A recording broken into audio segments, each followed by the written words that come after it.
नमस्कार सांग मैंने आज मैं बनैबी आंबुल दिया भेंडी आलू बेसर। भेंडी ये चटपटा रेसिपी करने प्रथम तो भेंडी फ्रेश भेंडी धोईकी मुझे आउ दीटा आलू एमती काटिकी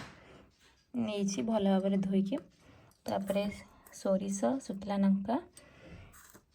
आउ कि गोटे टमाटो कि पियाज कि रसुण कि अदा आउ आंबुल आंबुल नहीं आउ जीरा भी नहीं। प्रथम गैस ऑन कर कड़े बसली देन तेल पकड़ा कि परिमाण किसी समय तेल को गरम हाँपाई छाड़ीदे तापर कटा जा भेंडी को पकेबा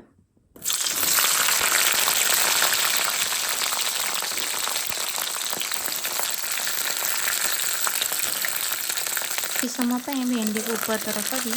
भल भाव भाजी दबा भल भाव जमी भाजी होमती ऊपर तल कर भल भाव नाली अंश आसा पर्यटन भल भाव भाजवा जमीक भेंडीर नाल अंशटा कटिज भेंडी को यही टाइप नाली अंश आसला पर्यटन भाजबे बाहर करदे जमी देखते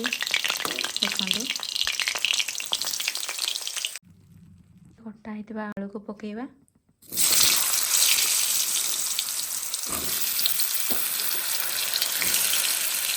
देखो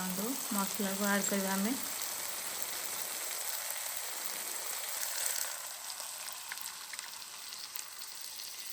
मसला को ऊपर तर करके एमती टिके घांटी दबा जमीक तले न लगे फुटियापी 2 मिनट छाड़ीदे ऐड कर हलदी किसी हलदी जमी कलरटा आसो मसला तो फुटा को लगे समस्ते कहते सोरिष बटना अधिक कषिले खराब हो जाए सेमती किसी नुह भल भाव में कषिबे जमी पानी अंशटा मरीज तो हो रखा भेंडी आलू को पकईदे